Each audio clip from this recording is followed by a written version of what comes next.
Eto, napakatindi din ito. Napakatindi din ng mga binitawan ni former Senator Antonio Trillanes, mga kababayan, laban po dito kay Sara Duterte. Dito po sa interview na ito. Ako nga, nagulat nga ako kanina nung pinapanood ko to, mga kababayan eh. Kasi talagang napakatindi ng sinabi dito ni former Senator Antonio Trillanes at talagang marirealize nyo na kung sakaling naging presidente nga halimbawa itong si Sara, gagamitin niya talaga yung kapangyarihan niya. Una, para alpasan yung mga kaalyado niya may pananagutan sa batas. Pangalawa, para abusuhin yung kapangyarihang meron siya, mga kababayan. Talagang magiging worse ang Pilipinas kung sakaling si Sara nga pala ang maging presidente, mga kababayan. Ito, pakinggan po natin. After nung pagharap mo dun sa House Justice Committee, nilatag mo yung lahat ng mga sa tingin mo dapat na mailatag na. Ano nang sumunod sa isang Senator Antonio Trillanes? After po nun ay siyempre ang ina-anticipate natin kung ano yung magiging reaction ng publiko at ng mga kongresista. At base dun sa mga napulsuhan natin, kumbaga game changer yung una yung kay Madriaga, mabigat na yon, yung mga Mary Grace Piatos, mabigat. Then ito yung sa bank accounts, yung ill-gotten wealth, talagang siya. Nakita ko yung mga reaction ng mga kongresista doon, parang namangha sila doon sa confirmation ng Black. At talagang nagkaroon sila ng kumpiyansa na pagsulong nito at pag-transmit ito sa Senado. Tapos itong April 29 ay na-review kumbaga yung mga video ni Sara nung nag-meltdown siya. At alam niyo yung video na yon, maaring yung mga those involved sa politika at kayong mga na-expose sa media, sa news, nakita nyo yon, pero karamihan ng mga kababayan natin hindi napanood yon. Tama. Kaya maganda nang napaulit-ulit na nilalabas. Lalo na yung mga nasa liblib na lugar, mga kababayan, na hindi napanood yung mga pagbabanta ni Sara Duterte at kung paano siya mag-meltdown, mga kababayan. Kaya nga tama lang din na gamitin niyang ebidensya laban po kay Sara Duterte. Kasi biruin niyo, mga kababayan, ang pinakamasakit na katotohanan dito sa mga susunod na buwan o sa mga susunod na linggo, mga kababayan, talagang dire-diretso ang paglubog sa survey ni Sara Duterte. Dahil nga sa mga mangyayari pa na talagang magpapadiin lalo dito po kay Sara. Anyway, ituloy pa natin. Nabanggit mo na rin lang si Madriaga. O pwede ba nating ikumpara ang isang Senator Trillanes kay Ramil Madriaga pagdating doon sa kung anong mga nalalaman sa pinagagagawa ng mga Duterte? Ito kasi si Ramil Madriaga, kung titignan mo siya, skeptics, yung mga neutral observers, parang paano ka nasa loob, di ba? Pero nung lumabas yung mga mga pictures na nakita namin na nandoon talaga sa loob. Tapos, most importantly, kilala niya si Colonel Nolasco na binibigyan ng pera doon sa confidential funds. So, kilala niya, kaibigan niya. So, nandoon. Kaya nga kung mapapansin nyo, di ba, pinagtulong-tulungan nga nila si Ramil Madriaga kasi nga, mga kababayan, napakatindi rin ng mga revelasyon na sinabi ni Ramil Madriaga at talaga naman nga kilala niya etong si Sara Duterte at hindi po pwedeng pasinungalingan yan ni Sara Duterte kasi nga naging personal na tao niya etong si Ramil Madriaga at yan po yung isa sa magiging dahilan, mga kababayan, ng pagbagsak nito pong si Sara Duterte. Maniwala kayo. Anyway, tuloy pa natin. Doon siya sa pwesto na pwede niyang magawa yung mga sinasabi niyang ginawa niya. Importante po yun. So, yun sa kanya po kasi, whistleblower siya, insider siya. Yung sa akin naman pong mga revelasyon through, naging repository ng information, nag-imbestiga. So, magkaiba yung pinanggagalingan namin. Pero, I believe, parehas mabigat. So, kahit magkaiba yung pinanggalingan nyo, pag pinagbangga yung dalawa na yan, mas matibay yung ebidensya. Tama. At sa tingin ko, pag titignan nyo lahat yung naipresenta during the impeachment hearings, mabigat lahat. Unang article kasi yung betrayal of public trust, yung dun sa yung pagkatao ni Sara nung sinabi niyang nakakuha siya ng mercenaryong papatay kay Presidente, kay First Lady, tsaka kay dating Speaker. Yun palang krimen yun. Pero the way she said it, makita mo talagang merong puot, may tama yun ang naging problema doon. Tapos, yung before that, yung sinabi niyang pupugutan niya, si President Marcos, na dahil lang doon sa isang bagay yung relo na pinag-usapan. Sa graduation ng gigil daw siya, pupugutan niya ng ulo, tapos gusto niyang hukayin yung bangkay ni President Marcos Sr., tapos itapon sa West Philippine Sea. Makita mo yung psychological imbalance. And remember, ang pinag-usapan dito, fitness to hold public office, specifically the vice presidency. Dito mo makikita na hindi talaga to pwede. Tapos worse, kung by some, God forbid, magkaroon ng sitwasyon na kailangan niya mag-assume as president, biruin mo yung power ng presidency, ibibigay mo sa kamay ng isang Sara Duterte. Alam mo nga, aabusuhin niya ito. I-misuse niya ito. Pero Yan yung pinakamasakit mga kababayan na katotohanan na dapat malaman ng mga kababayan Pilipino po natin. Akala siguro nung iba, porket Duterte, etong si Sara Duterte, magagawa niya kung ano yung ginawa ng tatay niya. Alam niyo mga kababayan, sinasabi ng mga taga-suporta ni Sara, mas grabe pa daw yung gagawin ni Sara.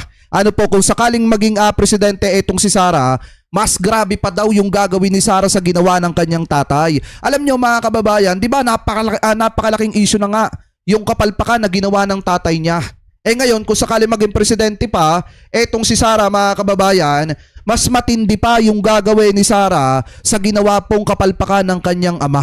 Kaya nga nakakalungkot kung sakaling halimbawa, etong si Sara Duterte maging presidente, kawawa po talaga ang bansang Pilipinas at kawawa ang mga kababayang Pilipino po natin. Tandaan nyo galit si Sara Duterte sa ayuda mga kababayan, pero gusto ni Sara Duterte ng mahal na laptop. Di po ba na hindi daw kayang i-afford ng gobyerno sa kanya? Anyway, tuloy pa natin. May pasabi na siya na hindi siya nababother kung siya man ay matanggal bilang vice president.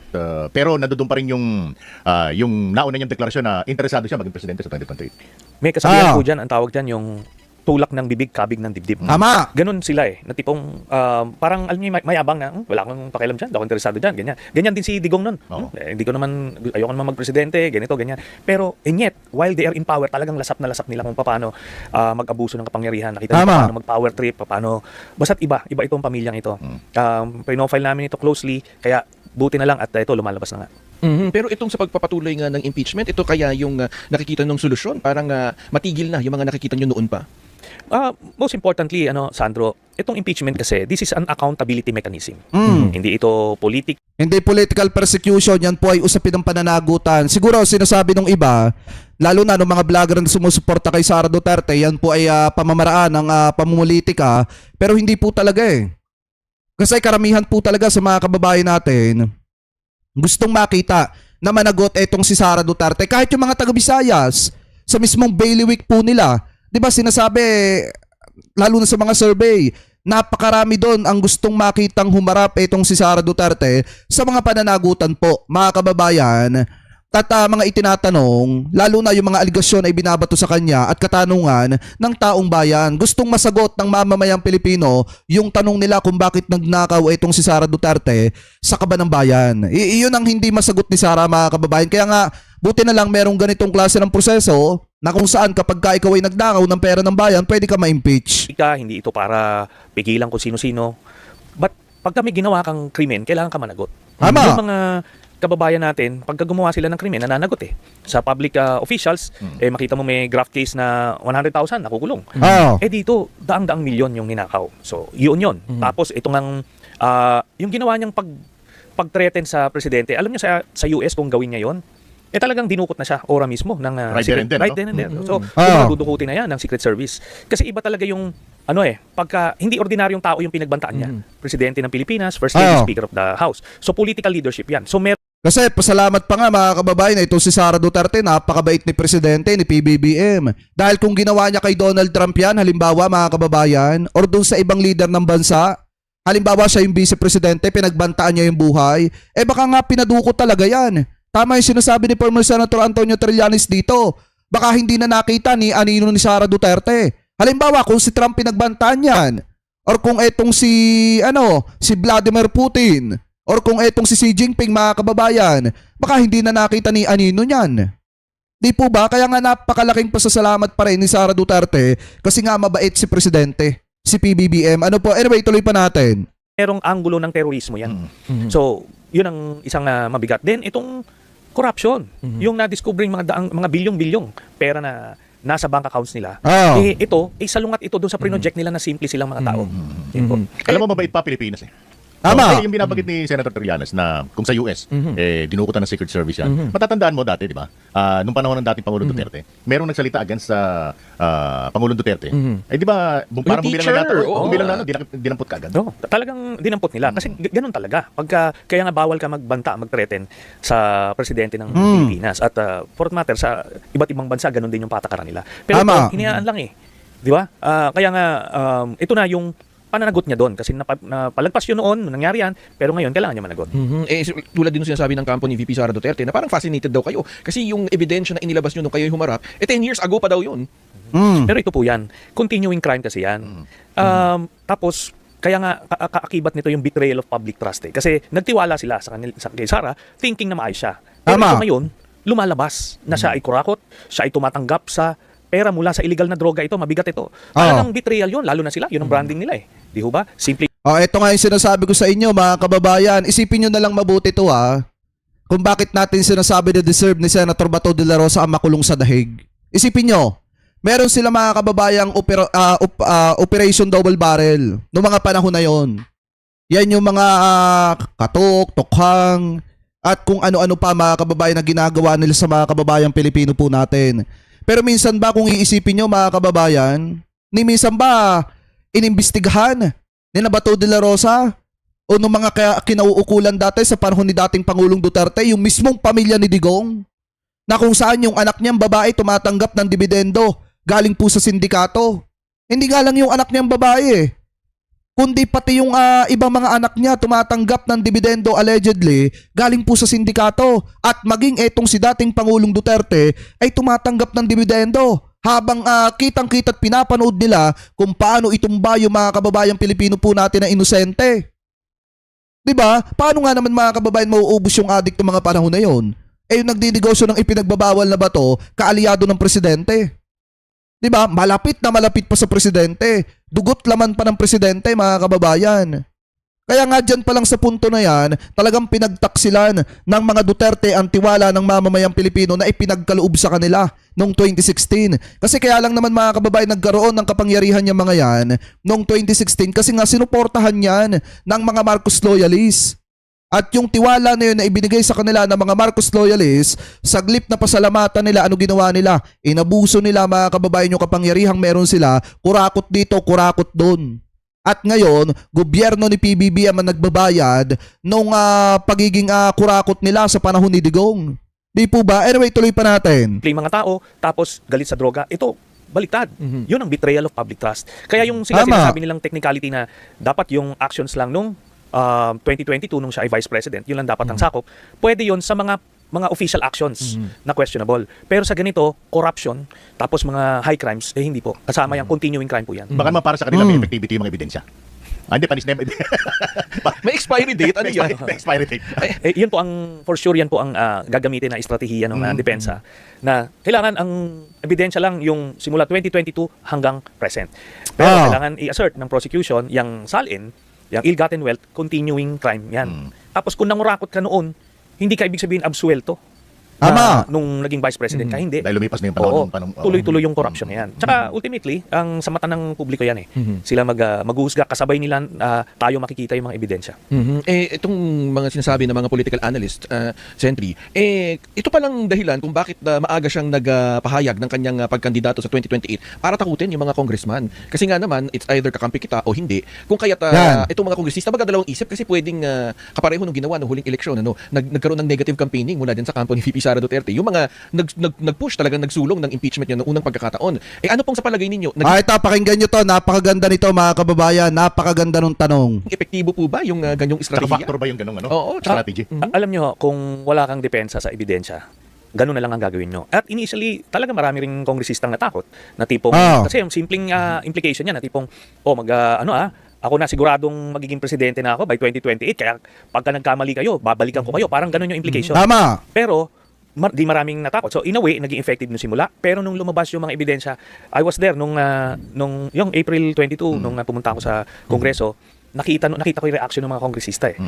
Nakita nila yung smoking gun. Na alam nila, pag nakita ito ng general public sa Senado, sa impeachment trial, talagang bibitaw sila lahat kay Sara. Kaya yan, naging the tide has turned, so to speak. Tsaka mga kababayan, tingnan nyo naman, wala naman nag-announce ng maaga na nanalo sa huli. Nakukuha nyo yung pinupunto. Walang nag-announce ng maaga na nanalo sa huli mga kababayan. 'Di ba? Ang kalimitan lang na mangyayari dito kay Sara Duterte. Oo, tataas sa survey sa umpisa, pero ang mangyayari diyan magiging B na 'yan. Yan nga po yung 2.0 version ni Binay. Yang si Sara Duterte mataas sa una, pero sa huli mga kababayan, kulelat na 'yan. As a result, Baka nga di pa makatakbo eh. fast forward tayo, na pumasa sa Justice Committee itong mga articles na isinampa against VP Sara, Ah. mukhang uusad na sa plenary Sa dahil plenaryo. naikalendaryo na Oo. ng Committee on Ng Rules. rules. Anong po pwede nating asahan naman? Kasi yung sa plenary, hindi lang mga miyembro ng committee eh. Kumbaga buong miyembro na ng Kongreso. Anong nakikita mo dito, Senator? Base po sa mga impormasyon na nakakalap natin, talagang lagpas na sila dun sa minimum requirement na 1/3 na mga miyembro ng House of Representatives ang kailangan to transmit. So nalagpasan na nila yon, pero kailangan pa rin kasing pagdaanan yon obserbahan yung proseso, eventually matransmit nga sa Senado. So yan ang inaasahan po natin sa May 11. But for sure, ngayon maraming taktika na ginagawa kung paano nila mapipigilan yon. Isa na nga yung na-mention nyo kanina, yung TRO, no? Pero wala na eh. So tignan natin kung ano pa ang mga huling barahan nila. Hindi po ba sa pag-usad nitong impeachment complaint laban kay VP Sara Duterte ang huhusgahan din ng taong bayan, hindi lang ang pangalawang pangulo, kundi yung dinaanan din ito ang Kamara at ang Senado? Actually, lahat dito ay babantayan ng publiko. Kasi Tama. itong Lalo na ang Senate, mga kababayan, tandaan nyo yan. Lalo na po ang Senate, babantayan po yan ng taong bayan kasi nga magkakaroon ng People's Court. Ngayon mga kababayan, kung sino yung mga senador na una palang balimbing na, tatamaan po talaga yan sa taong bayan. Maniwala kayo, tatamaan sa mamamayan yan.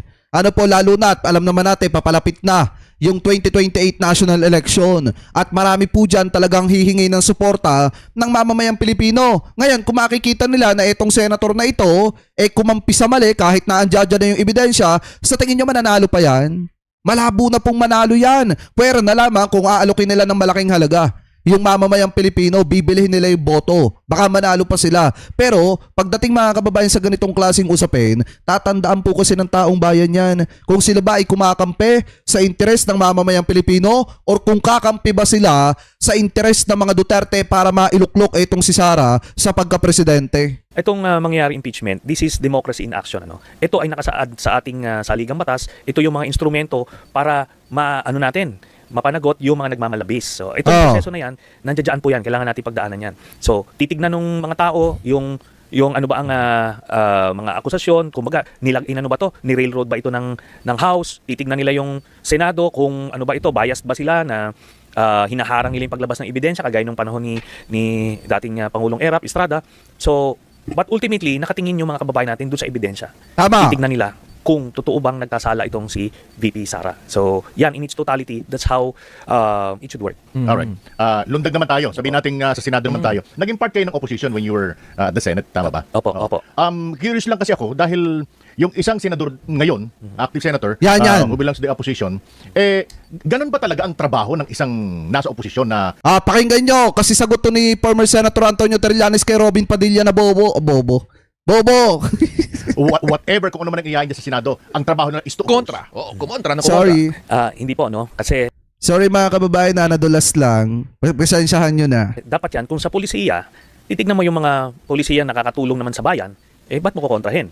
Tama. Pero doon sa lungat, doon sa mga isinusulong yung advokasya, yun yung kukontrahin nyo. No, alam nyo, when I was in the Senate, nung panahon ni Digong, ini-expect nila lahat ng gagawin ng Duterte administration, kinukontra ko. Pero alam niyo ba ni isang budget ng Duterte administration hindi ko kinontra? Dahil ito yung instrumento para ma-deliver yung serbisyo sa bayan. Tama. So ang assumption kasi noon, yan yung priority ng administration. Kung saan yun, yun yung may presumption of regularity ka. So ako wala akong inopose ni isa doon. May mga pinalipat ako para yung mga kulang sa atensyon na kailangan mabigyan ng atensyon, napalipatan natin ng pondo. Pero yung pag-oppose in general, hindi. So, ganun dapat yon. Kung nakabantay ka lang, kung merong pagmamalabis, doon ka ngayon kukontra. Pero pagka wala at magbebenepisyo yung bayan, hayaan mo. Ganun po yun. ang tinutukoy natin si Senator Robin Padilla. Diba? Pero hindi kaya ngayon pa lang alam na natin, bagamat given na raw, di ba? Kung ano yung magiging boto boto niya. Parang ngayon pa lang pinaparamdam na niya kagad. Hindi, alam na naman talaga natin yan Kasi nga, minarkahan na yan ni former Senator Antonio Trillanes. Di ba may limang hindi talaga boboto dyan para ma-impeach etong si Sara? Posible yan si Marcoleta, si Amy Marcos, si Bato de la Rosa, si Bongo, at etong sino pa ba yung isa? O nga, si Marcoleta, Amy Marcos, Robin Padilla, Bato de la Rosa, at etong si Bongo. Yan limang yan mga kababayan, yung posible talagang hindi bumoto para ma-impeach etong si Sara Duterte. Pero si Alan Peter Cayetano, tingin ko pag nakita niya ng ebidensya tapos napakatibay, baka iwanan din yan mga kababayan ng mga Duterte. Maniwala kayo sa akin. Iiwanan din yan ng mga Duterte. Lalo na pag nakita niya na yung taong bayan, galit na galit kay Sara, iiwanan niya ng mga Duterte. Ganun po yan. Kagaya na nung nasabi ni Sandro kanina na hinuhusgahan lahat eh. So, sabay-sabay kasi tayong makikita yung ebidensya. Pag maliwanag yung ebidensya dito, na talaga nagkasala si Sara, pero nag-acquit pa rin sila, sa kanila magre-reflect yun. Tama. Sila rin ay mahuhusgahan na kahit pala kriminal, kakampihan mo. So, anong klase ka? Basta So, kaalyado. Yun na lang po yun. No. Ito yung sinasabi natin na yung pananumba, di ba mag-take ng oath, di ba? Tungkol sa dapat ay makatarungan, makatwiran, nasa tama ebidensya, neutral, etc. Pero at the end of the day, yung alliances di ba? Iyon ang parang nakikita nating ngayon pala parang tumitimbang na yung pagiging yung alyansa niya doon sa ilang mga senadors, di ba? At kaya nga ang tanong, bayan o sarili? Yan. Mamili base naman ka! po sa aking experience dun sa Corona impeachment. Dun sa bago pa magsimula yung Corona impeachment, yung mga analyst ganun din, nagbibilangan, ilan yung leaning acquittal, leaning conviction. Sa unang bilang nila, talagang higit na mas marami yung leaning acquittal.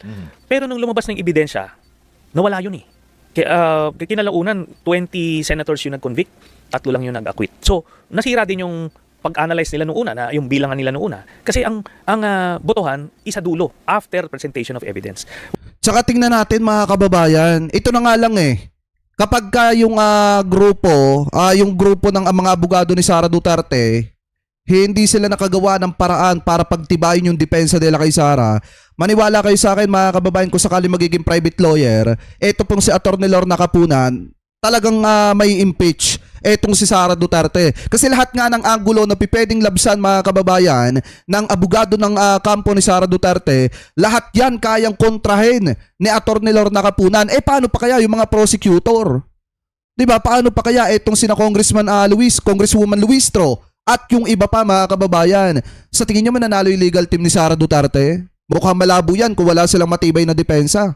Di po ba? Anyway, tuloy pa natin. Well, siguro yung iba talaga ay based talaga sa kanilang loyalty magde-decide, pero yung mga bukas pa ang isipan ay masisuwayan ng ebidensya either way. Kaya importante pong matuloy po yung trial. Ayan 'Di ba napakatibay niyan mga kababayan? Yung sinabi diyan ni former Senator Antonio Trillanes, talagang kapag ka-ebidensya na yung humarap mga kababayan, no choice talaga kung hindi ipagpatuloy yung ipagpatuloy yung trial. Di po ba? No choice talaga kung hindi i-impeach etong si Sara Duterte. Yan yung pinaka-worst scenario na pwedeng mangyari mga kababayan sa mga kaalyado ni Sara Duterte. Pwede nilang maramdaman. Kasi kaya lang naman malalakas yung mga kaalyado ni Sara Duterte ngayon kasi kapit-tuko pa sila sa apelyido ng mga Duterte. Pero kung titingnan po natin, pag na-impeach dito si Sara Duterte, napatunayan na may isang Duterteng magnanakaw, kurap, tumatanggap ng pera sa sindikato.